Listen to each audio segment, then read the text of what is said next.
سفر معراج کے بعد نبی پاک علیہ السلام گھر آئے تو گھر سے باہر جب آئے تو ایک کنیز کو دیکھا جو رو رہی تھی، بیچاری کمزور سی کنیز تھی اور اس کے ہاتھ میں ایک آٹے کا تھیلا تھا۔ نبی پاک نے فرمایا کیوں رو رہی ہو؟ کہتی حضور میں فلاں غیر مسلم کی کنیز ہوں، میرے مالک نے مجھے چکی میں آٹا پسوانے کے لیے بھیجا، میں بیمار ہوں، چل بھی نہیں پاتی ہوں، اب مجھے دیر ہو گئی ہے، مجھے ڈر ہے کہ اب میں یہ آٹا لے کر لیٹ پہنچوں گی نا تو مجھے بہت ڈانٹے گا، مجھے سزا دے گا۔ بیچاری چل بھی نہیں پا رہی تھی۔ اللہ کے حبیب، رب کے حبیب ابھی ابھی معراج سے آئے ہیں، اتنا بڑا شرف پا کر آئے ہیں، مگر نبی پاک نے فرمایا اچھا چلو میں تمہارے ساتھ چلتا ہوں، تمہارے مالک کے پاس تمہاری سفارش کر دوں۔ نبی پاک نے اس کنیز کا آٹے کا تھیلا اٹھا لیا، تھوڑی دیر رکتا ہوں، مجھے اور آپ کو کوئی بڑا مقام مل جائے تو اب غریب تو گئے نا، ان سے ملنے کی کیا ضرورت ہے؟ بھائی میرے تو تعلقات کدھر ہیں، میں تو فلاں پروگرام میں جاتا ہوں، مجھے تو ادھر بٹھایا جاتا ہے، میرا تعلق بڑے لوگوں سے، اب پرانے دوست غریب رشتہ دار ان کا کیا کرنا ہے؟ ارے عرش کے دولہ بن کر آئے ہیں اور کنیز کے آٹے کا تھیلا اٹھا رہے ہیں۔ تیری عاجزی پہ لاکھوں، تیری سادگی پہ لاکھوں، ہو سلام عاجزانہ مدنی مدینے والے۔ سنو، میرے آقا اس کے گھر پہنچ گئے، دروازہ کھٹکھٹایا۔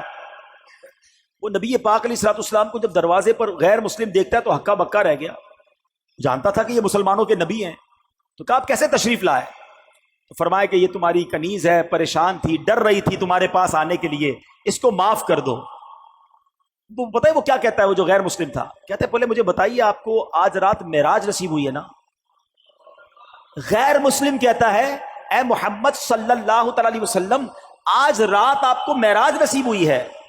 نبی پاک نے فرمایا ہاں ہے۔ سنو، وہ اندر گیا، واپس آیا، اس کے ہاتھ میں تورات شریف یا انجیل مقدس آسمانی کتاب تھی، اور وہ کہتا ہے یہ دیکھیے اس میں نبی آخر الزمان کی یہ نشانی لکھی ہوئی ہے کہ وہ نبی جو آخری نبی ہوں گے، جب ان کو جس رات معراج ہوگی اس رات کی صبح وہ ایک کنیز کے آٹے کا تھیلا اٹھا کر کسی غیر مسلم کے دروازے پر جائیں گے۔ حضور آپ میرے دروازے پر آئے ہیں، میں کلمہ پڑھ کر مسلمان ہوتا ہوں۔ سبحان اللہ، یہ اللہ اکبر۔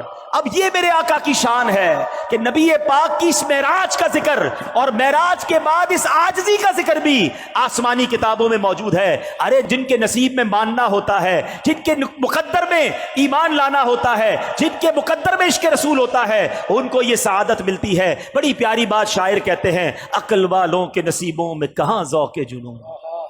ہاں، ہر بات عقل سے نہیں تولی جاتی، ہر بات لاجک سے نہیں دیکھی جاتی۔ عقل والوں کے نصیبوں میں کہاں ذوق جنون، عشق والے ہیں جو ہر چیز لٹا دیتے ہیں۔